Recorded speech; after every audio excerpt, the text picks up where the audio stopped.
যখন তুমি সামনের দিকে একটু একটু করে এগিয়ে যাবে, দেখবে সব থেকে বাধাটা তুমি পাচ্ছ কাছের কিছু পরিজন বা বন্ধু বান্ধবের থেকে।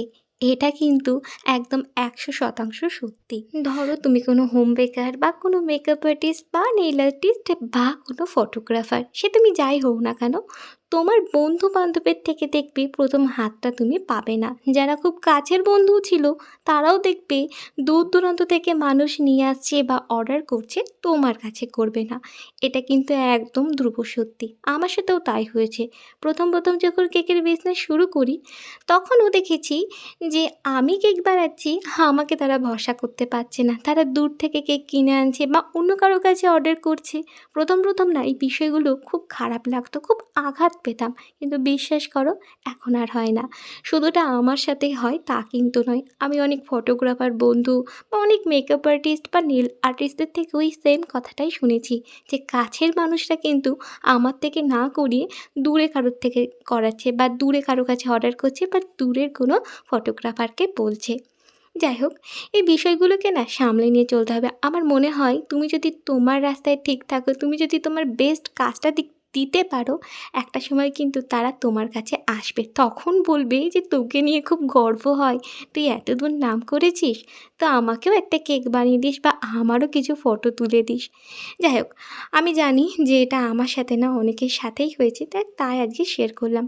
আমি আরও একটা ঘটনা চলো তোমাদের সাথে শেয়ার করে নিই। খুব কাছের মানুষের থেকেই আমি এই কথাটা একবার শুনেছিলাম।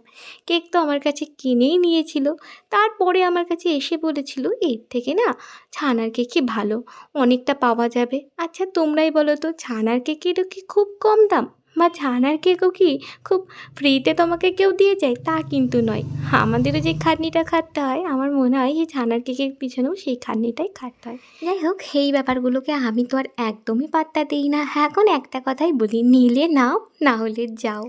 যাই হোক, হ্যাঁ চলো এই কেকের ঘটনাটা এবার তোমাদের সাথে শেয়ার করে নিই।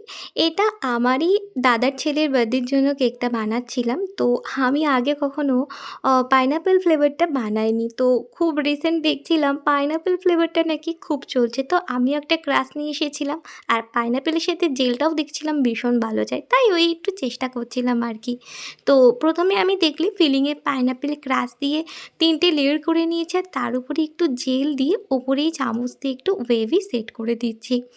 আর ডেকোরেশনটা খুবই সিম্পলের মধ্যেই রেখেছি। তোমরা যারা নতুন আছো এই ডেকোরেশনটা কিন্তু ট্রাই করতেই পারো। তো জেল দিয়ে কভার করার পরে একটা 1 mm নজেল দিয়ে আমি কিছু ফুল করে নিলাম, আর তারপর একটু মোদক নজেল দিয়ে এরকমভাবে চেন টেনে নিলাম। আর জেলের উপরে এই পাইনাপেল, অরেঞ্জ এই ফ্লেভারগুলো যে এত মিষ্টি লাগে গরমে খেতে কি বলবো। তোমরা কিন্তু অবশ্যই একবার দুবার ট্রাই করতেই পারো।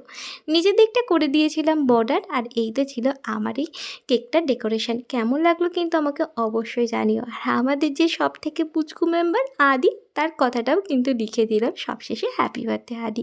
তো এই তো ছিল আমার আজকের ডেকোরেশন। কেমন লাগলো অবশ্যই জানিও। আজকের মতন টাটা, দেখা হচ্ছে নেক্সট ভিডিওতে।